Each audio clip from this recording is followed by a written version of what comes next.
All right, Darby, thanks for taking the time to chat with me. I came across you and saw you're doing some interesting stuff in and around AI education. Obviously, everyone is hearing about AI this, AI that for the last couple of years. You're one of the first people I've seen, though, that is focused on AI education, which is pretty interesting to me. In our world, we deal with a lot of SaaS companies, so a lot of people we're dealing with are more about trying to figure out what's the new mousetrap. But I imagine that's pretty overwhelming for a lot of people trying to figure out how can I as a user make sense of all these different tools out there. And correct me if I'm wrong, but it seems like that's kind of the need that you're trying to fill in the market, is helping people make sense of all these different AI tools. Yeah, that's pretty much where we found our sweet spot. And thanks for having me here as well, Emmett, putting this interview together. Because, one thing like you highlight is that AI is a hot topic. Everyone's talking about it. Some people are building their own products and SaaS companies off the back of these tools like OpenAI and a number of other tools. And it seems like a new tool is coming out every single day. It's impossible to keep up with. Part of my background in getting into AI was being fortunate enough to be Jasper AI's first customer, which like copy AI from one of the first, tools that customers and businesses were able to tap into these powerful large language models. Jasper and copy AI were kind of the first ones that were really giving people access to this tool before OpenAI really started, got that ChatGPT out and, cat's out of the bag now, and things have exploded over the past year. But even from day one of Jasper to where we're at now, there was always this gap of like, I'm a business owner, I'm an entrepreneur, and I'm fascinated by this tech. I'm an early adopter. I want to be able to use this technology to grow my business, but I'm not an AI expert. I don't know how to put these pieces together, connect the dots necessarily by myself. And so our whole business was basically built on demonstrating people how to use Jasper for writing a blog, writing a book, but like doing all the things on the content marketing side that generative AI itself is really great for. And what we're just seeing more and more now is that that's just the surface of what generative AI has to offer from a business standpoint. Like, content's great. Obviously, it's a powerful thing to be able to implement in your business, but things from like analyzing customer insights and trends and forecasting and all the other things that go into growing a business is that we're just still discovering new ways to use these tools. And so it's kind of our job to be an R&D department, so to speak, and to like go and tinker and discover and work through some of these new tools, and then distill that down into a way that our community can understand how to actually apply and implement that in their business in a really simple and easy to, do way. What are obviously I imagine there's an endless variety of different use cases and workflows that someone could use AI for. Maybe if you could give us three of the most powerful or time-saving or value-creating workflows or tools that you've seen people put into practice, and that maybe that you teach people to put into practice. Yep. Most immediate in terms of content creation is like writing emails and follow-ups and just general content that you are, and I kind of a direct response background, so to speak, not like a super prolific copywriter, but like send email, like get response, go watch this, go learn that. Whether it might take you 30 minutes to write an email to engage with your list and your audience, which every business should be doing. Well, now you could take that into a tenth of the time and still be more engaging with your audience. So I think that's like a real low hanging fruit way to use AI in your business. But another way that we've been finding a lot of really powerful, very powerful use case is in like data analysis from like customer surveys. So say like you email 100 or 1,000 of your customers, what's your number one challenge? What's your number one goal? What's your biggest pain points right now that are stopping you from getting there? And you get all this information back. You're like, well, it's going to take me forever to go through this spreadsheet and find all the correlations of this or that. And then now you can just plug that into a tool like Claude, which is a, it's up and coming tool from Anthropic that can analyze tons of data. So can ChatGPT, and give you some really cool insights that will help drive the decisions you're going to be making on like, oh, should we create a course around this? Oh, all of our customers are having this problem. Well, maybe we should make educational content around that. And so beyond like the content, the emails, the analyzing the data that you've probably already got is another one. But then also, what are you doing with the content that you've already maybe created for podcasts like this? And how are you repurposing that so people can actually consume your content? And so like I call it like content multiplying, beyond just making content kind of from scratch with AI or just like writing an email. What if you take your library of podcasts that you've created and then take each one of those podcasts and then take the transcription and write a blog, social posts, email content, but also pulling out quotes, insights, and highlights so that your audience is actually consuming the content? Because let's be real, most people aren't going to have the hours and hours to go spend and watch every podcast, much less go back through and remember all the key things and like the stuff that happened on the inside of it. And that is what we're seeing being turned into like smaller info products that businesses are like now selling, and they're creating more products on the back of the content that they've already created. And so giving you a lot more leverage to just do a lot more with in a lot less time if you've got, an existing business already, but of course, giving people the ability to make new businesses off of it as well. Seeing all the different tools that are out there, and there's just so many. We see so many of these tools signing up for Rewardful, and a lot of it is derivative. Like we see, we probably got 20 AI chatbots, for your website tools, and 20 AI translate your podcast into different languages tools, and so on and so forth. But there's definitely like some very interesting tools being created and a lot of copycats. With all these tools that you see springing up, are there any ideas that you wish people would make? Any tools you wish people would make, that opportunities that you think people are missing out on within the SaaS space, right? Like, an AI tool that you think would do well?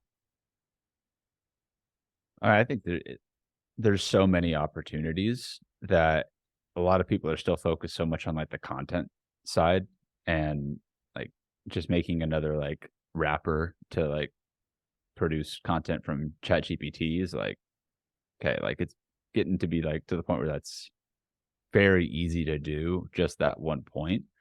And like just some sort of prompt engineering effectively. Yeah, like put a nice prompt behind a paywall or a template or a form and get your prompt out. And there's certainly a place for that and nothing wrong with that. But, if you're just trying to sell people like, okay, here's a way to like create content faster. Like, I was like, okay, well, what's like the specific use case for it? And so rather than just like one tool I would wish someone came up with, it's more of going like more problem focused. And that's like a lot of what we're trying to figure out is with all the noise out there is like, okay, let's like bring things back a little bit into like, where are like the really specific problems that maybe some of these industries that are still trying to figure out where the heck AI fits into their business in the first place, is like not making the one tool that's going to be, this is the tool for everyone, but this is just the specific tool that can do a couple things really, really well for a very specific person. Like when you see those type of tools succeeding, I think it's because they're taking away a lot of the features and the bloat that comes with trying to be the all-in-one AI content platform, which is if you want to go and like fight with the companies raising hundreds of millions of dollars to do this, then like be my guest. But I'd like to see more people focusing on like the really specific problems that are probably getting overlooked by these big companies that are everywhere for scrappy entrepreneurs to like put your problem solving hat on and like just figure out a way, even if it is like a simple AI prompt behind something. If you find this specific problem, it doesn't need to be an elaborate solution that costs you millions of dollars to make, especially with how affordable it is to tap into these tools and the development resources with it. So maybe not one idea directly, but more, not just trying to be everything for everyone at this stage. Right. It's interesting that you say that, because you're looking at your website here, genaiuniversity.com.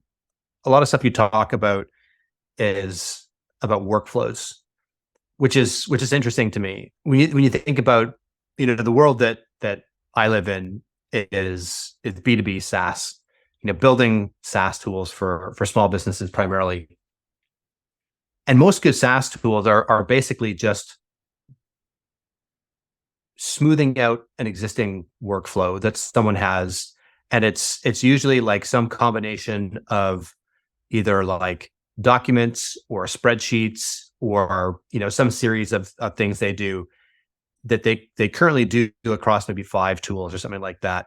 And the spreadsheet, the Google sheet or whatever, is kind of like the database or whatever.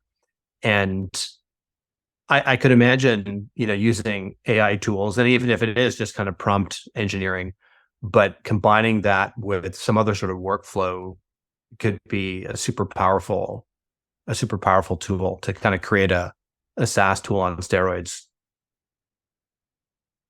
Are you suggesting like a tool that creates the prompts behind like a workflow that businesses are trying to plug into? Or Yeah. So like, let's say you took some sort of vertical SaaS idea.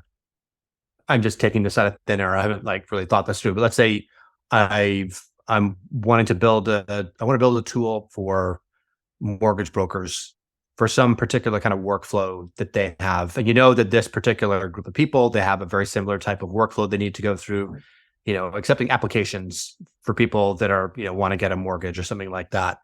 And there's some sort of data flow that they're constantly having to deal with. It might be, I need to collect due diligence materials for you before I can get you a quote for a loan. And it's like, I need you to send me these kind of documents. There could be like an AI part of the AI workflow. There could be like some sort of OCR thing for the PDF that they submit to you, pulling out data for that. And then maybe there's some forms you need to then fill out for the lenders. You could probably, sprinkle in some sort of, whether it's ChatGPT or some other sort of LLM model or something like that. I could see, smoothing out a lot of that workflow that currently exists across multiple different tools, but you kind of pull it into one tool.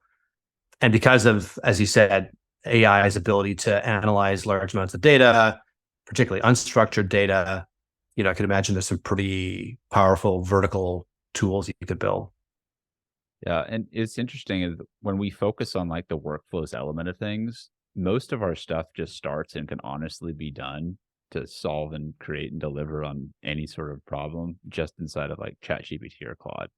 Upload your file. Here's like the prompt that you've put time into creating. And then like, here's the outcome, because these tools are so powerful and can do a lot of things that like, even sometimes I'm still like, whoa, I didn't even think that it would be able to do something like that. And it did. And so like, that's a lot of where we spend our time with our community is these are business owners doing things in so many different industries. And like, I have this, like, okay, well, let's mastermind together through like, how would you actually create the prompts that would help you achieve the desired result? And so that's where like one of my strength is in like that prompting side and like how to structure those on the back end of things. So like, you bring your problem here. Let's see how we can simplify this in such a way that like you can actually just do this inside of chat in a spreadsheet. And then, from there, it's like, okay, does this make sense to like try and build an entire solution around? Or do we just want to like have it be like, we call them recipes, just like, here's the recipe for you to just run it again. And a lot of our audience anyways is like, small business owners, solopreneurs, and they're not looking to go and turn these into like SaaS products themselves. Some of them, Yeah. yes, they are, and they'll see those opportunities, but some of them are just internal processes. How do I build a chat bot to streamline the questions between training my team or customer service? And so, you still need to like figure out how to set that workflow up and how to prompt the AI and build your knowledge base.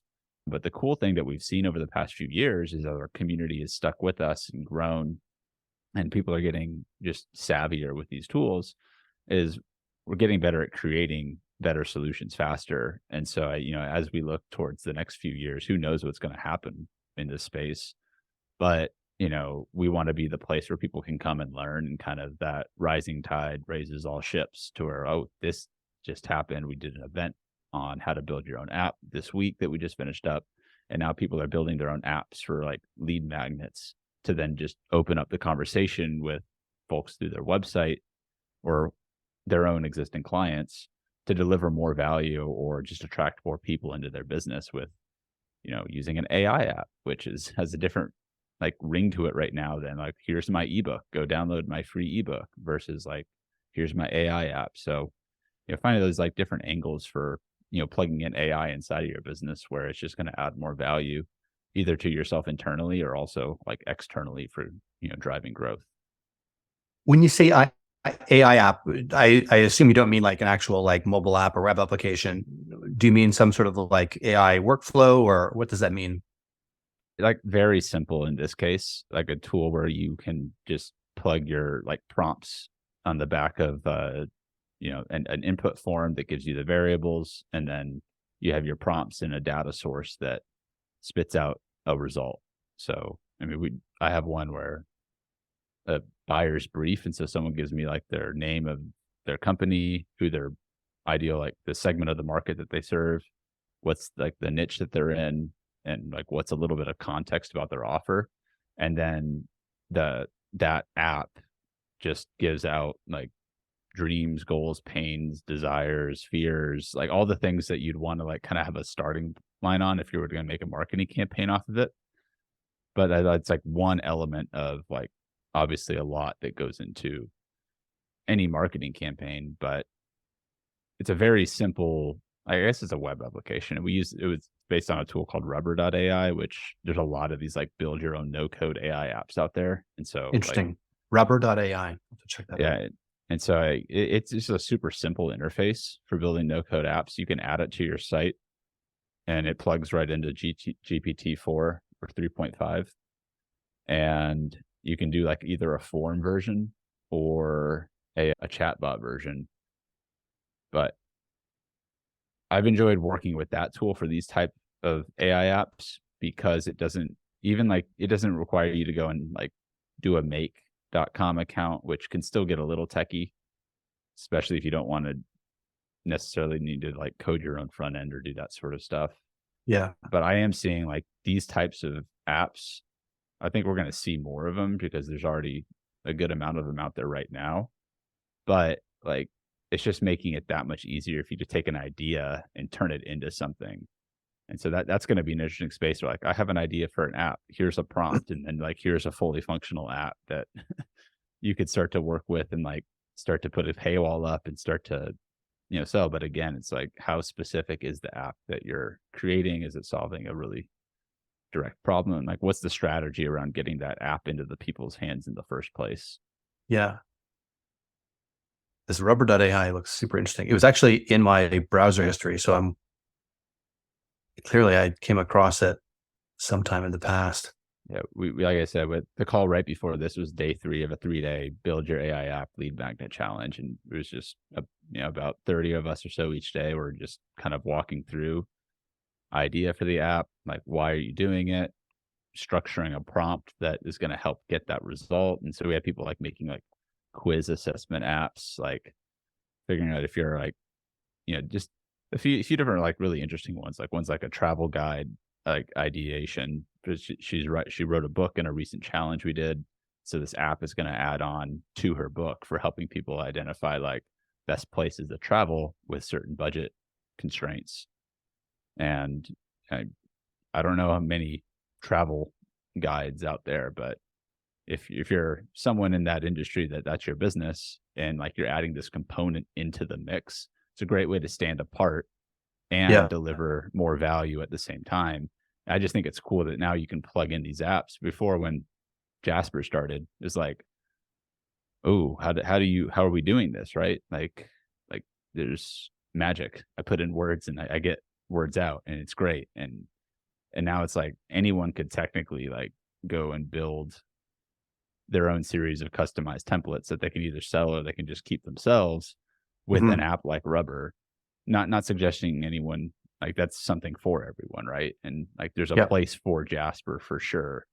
But Yeah. at the speed at which these tools are enabling us to create, the opportunities are really endless. You just need to like be aware of like the right resources out there for what you want to do. Yeah. Yeah. Definitely have to take a look into this. What are some of the most sort of common recurring challenges that you see people that you're teaching in trying to figure out, how to wrap their head around these different tools? I think one that's a common like hurdle to get over is like how conversational you can actually be to start to get like going and getting some results from AI. Is like it can be a little intimidating at times. You come in and say like, "Oh goodness, like what am I gonna? How do I don't even know where to start with this, right?" And so it's like one, just like I say, treat AI like generative AI like ChatGPT, Jasper, Claude, like treat it like you're talking to a good friend on the other side of a coffee table and asking it for what you want and then being specific. And it's not always going to give you the right answer, but also look at the instruction that you're giving it. But a big thing that people struggle with is like how to get better content from this if you're starting from nothing. And how we approach creating, especially if you're like, oh, hey, starting an open chat GPT dialogue is all about context and framing it with the right sort of information. And so if you can identify who's like you say like avatar or your market segment or whatever word you use for like who's your ideal sort of customer that you're talking to, like say I'm talking to like mom dog owners between 35 and 40 versus like you know, teenage, guys playing baseball. Like that is a totally different segment that could still Yeah. is like, I want to train my dog to be a world champion. Well, how you're going to talk to them is going to be different. And so like giving like a few key pieces of information about that to start is really helpful and at least getting off on the right foot. But also AI is going to AI. And if you don't give it Okay. like parameters to really like keep with that are going to be good, then it's a generalist really. It knows a lot about a ton of things, which means Yeah. that it's been fed a lot of different frameworks, a lot of different ideas, in some cases ideologies and biases. And so, you know, you it helps to know what you're talking about when you're working with AI, especially if you're coming at it from like kind of like a thought leader or an expert, a subject matter expert perspective. But also, if you know you want to write a blog about X, Y, and Z, and you want to model a certain type of blog post that you like, I love the structure and I love all of this stuff that it looks like. And you tell ChatGPT, like, hey, write me a blog about dog training in Europe. And it's going to give you a very vanilla blog post, usually. Right. But if you take that blog post, for example, and you create kind of like a framework around it, which AI operates really great within those like frameworks, those bumpers on the side, like it starts here and it analyzed the framework that I just gave you of this blog post. Like, what are the different elements of it, right? Here's the headline that's catching. Here's a sub headline, and it starts with an introduction, and then it starts with, like just asking it to create a framework based on a blog. It can help you create that framework. You don't have to become this template creating expert. You just ask ChatGPT to help you with it. But once you have those templates, you just say like, write a blog about this following this template. And then you give it that template. And so it has these like guidelines to follow. And when you do that, you can get much more close to the end result that you'd want to. And coming from like a copywriter perspective, that is critical if you're wanting it to write short form or long form sales letters or following a YouTube style or a TikTok format, because write a TikTok script. It's going to give you who knows if it's going to be a good script or not, but you're like, oh, I've already researched the top 10 scripts. I've already made frameworks off of them because I just had the transcript and I had to analyze them and write me a template based on these scripts. Well, now I'm writing a TikTok script about dog training in Europe for a March competition. Write a TikTok script about that following this framework. And so then you'll like be able to get much more, like you'll be able to reproduce your results in that sort of format much, much quicker. And so as you do that, you just start collecting just different frameworks and templates that you know are good and what you want to do. And we're coming back to people that might be like struggling to get started, is that like this is all a game of practicing too, and just being consistent with it. And maybe you're not going to get all the results every time like you ask it a question, but in refining how you're asking that question and in just kind of like daily practice with it, it is a muscle that you can train, you can get better at it. And then, again, like if you really want to get good at using these tools, then just like get with it, because there's a lot of people that are just never even going to like consider it. And there's going to be a big gap that I think we're going to continue to see widen in general from people that are on the cutting edge of learning this stuff versus people that are just kind of sitting on the sidelines and, don't really see where it fits into what they're doing.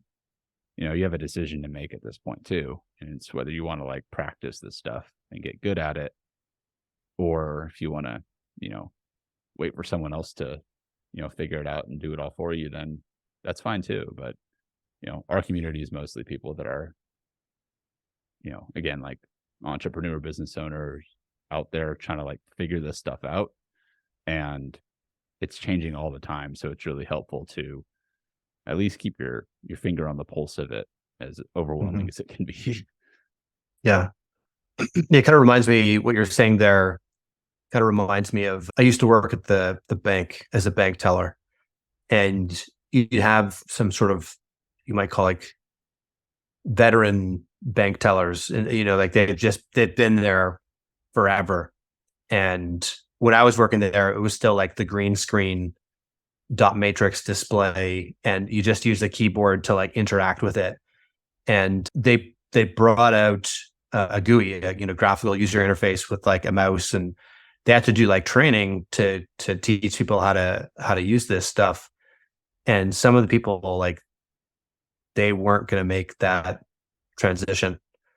And we would take it for granted. Like, I grew up using a mouse and keyboard. And so you kind of take for granted that these tools are just there from, when you're a kid.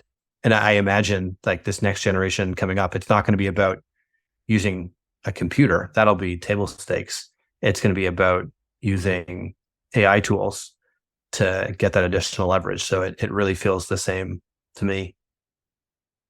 Yeah, and I think like the speed at which that change is happening is clearly like something that I haven't seen before. But you hear a lot of people talking about like, oh, I lived like old. I was very young at the time where like the .com stuff happened, 99, and yeah, so I wasn't like firsthand. I didn't see it, but you hear people likening it to that right now.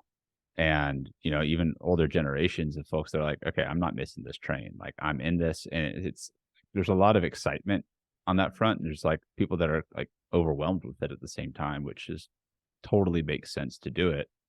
But yeah, I think once you kind of like get in and understand the fundamentals of like how these tools work, is that if you have something that you can apply it to, like right now today, like that's where you need to focus on first. Like there's so that can do anything, and so often like you could be like, well, if I can do anything, I don't know what to do, so I'm just going to do nothing. Rather, like, okay, what's something you're doing every single day, even if it's just like you like are a boss at like getting like groceries, and that's what your business is like grocery shopping, right? Like where can you like plug in AI inside of your own daily workflow to help with like saving you time or making you more efficient with it?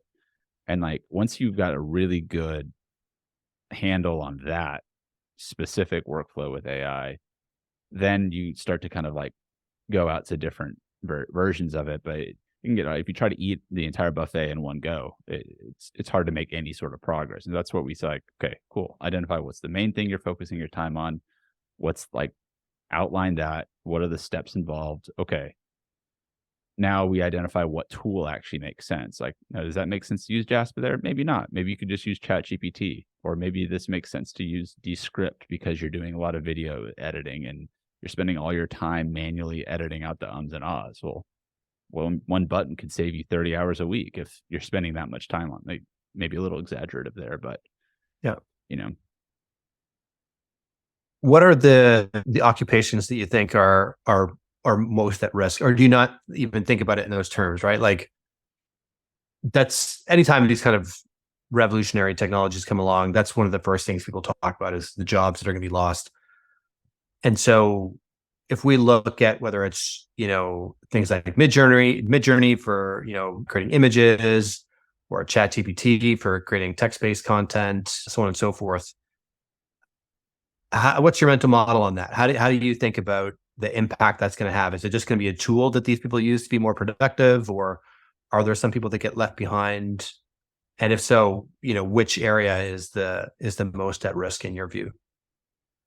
Yeah, well, I mean, most of what we've come from and focused on has been in like marketing and content. And so you see from like a content writers, like you see like a lot of, going to the bottom of the barrel for writing a blog post, and content writers are going to be gone one day. But and like where Google's going with SEO and all this stuff. And so I mean, I think like basic kind of article writing is like something that I'm like, okay, like is that just going away? But then you also see the need for like quality assurance and process, like the management of the entire thing as a job and a project, that AI is a tool that fits into there.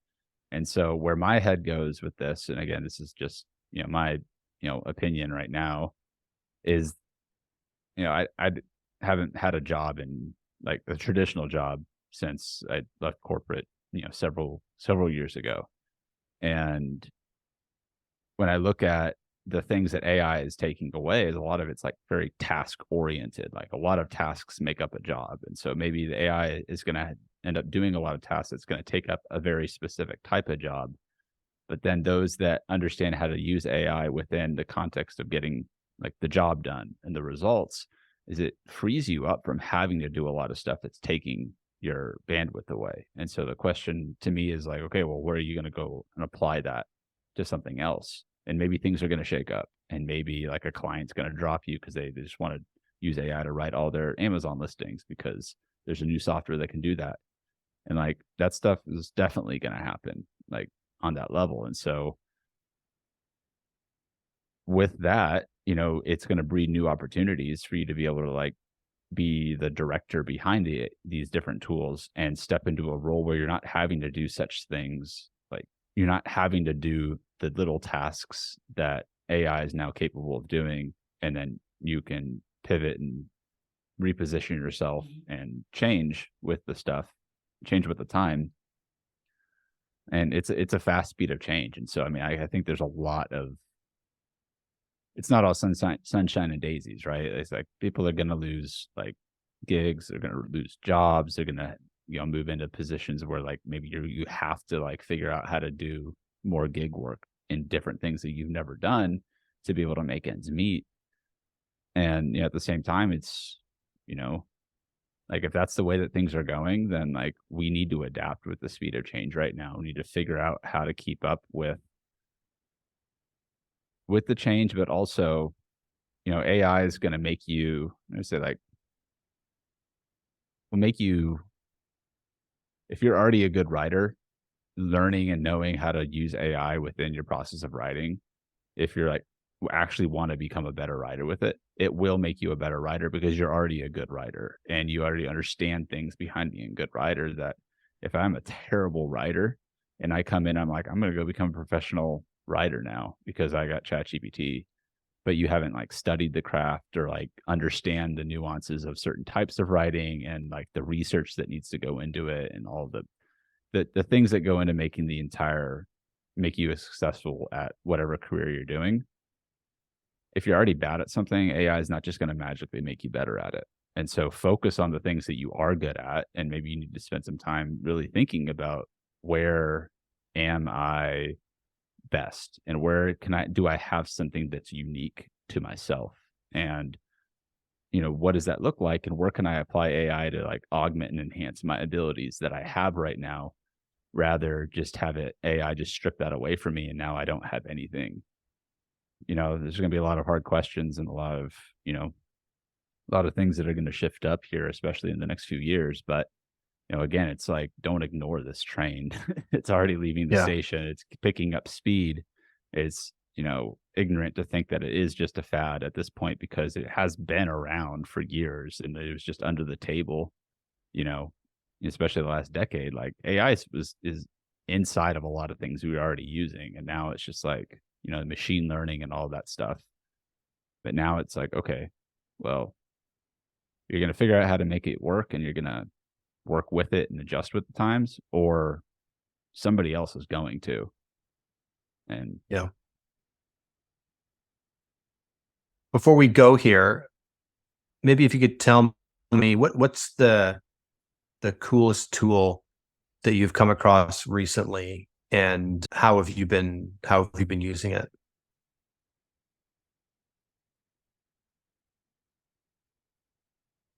I've mentioned it a few times on this call, is Claude, which I realize like I'm a lot deeper in this than most people are. And what is Claude?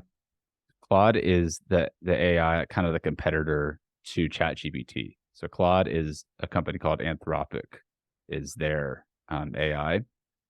And just last week, they announced a partnership with Amazon, and Amazon is going to be investing up to like $4 billion into Claude. Whoa. And integrating into their AWS like cloud infrastructure for that. And there's a big arms race right now in the world of like who can build the best AI and that sort of thing.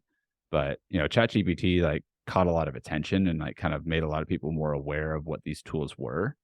But Anthropic has done a really great job at just it works really great for processing a lot more data right now, in the sense that I can have it analyze a 50,000 page research paper or book and help me synthesize different areas and like walk through understanding maybe different topics or contents within that, or keep the same train of thought for much, much longer. What Claude has is right now like 100,000 window for like context, whereas you might see something like ChatGPT runs into these like, oh, I've been writing in the same thread for a while and it forgets what I told it above, but I'm still in the same chat, but then it just forgets what you told it. And so it starts to go off of a different thing. Like, right. Like that's an area that I've been spending a lot more time with the Claude app, because it helps keep my train of thought. If I'm like really breaking things down, it helps me process transcripts, masterminds, like keeping the same sort of context. And it saved me a ton of time in that regard. And it's allowed me to produce a lot more content that is a lot more cohesive because of what it's able to analyze. And like I mentioned earlier, a use case with analyzing customer data, you just plug in a research of 100 or 500 different customer responses from a survey, and you could literally like build an entire book that hits every single like thing, or like an entire series of blog ideas and posts that are like extrapolating on the research that was inside of that data. And so new insights and new perspectives that you might not have thought about, new product ideas that could serve your customers. And so I mean, again, like I say, like I'm pretty like deep in this stuff, and so I forget that like maybe a lot of people I know haven't even heard of Anthropic, but they're one of the, besides OpenAI, I think they're probably like the second or third most funded AI like research tool out there right now. Okay. Don't quote me on the exact number there, but like they've raised quite a bit of money, and yeah, that's one of the tools I think is going to be around for the long haul. And interesting. Yeah. Cool. Thanks for that. Yeah, I hadn't heard of it before, so I'll definitely be checking that out. So yeah, thank you so much for taking the time to chat with me. I really appreciate it, Darby. And I think people will find this quite educational. I did. Cool. Yeah, my pleasure. Thanks for having me. And I hope people do. Yeah, I mean, there's so many cool tools in the space coming out. And so it's always fun to like, I think you'll really like Claude for some testing stuff if you haven't tested it out already. Yeah, for sure. Cool. Thanks. All right.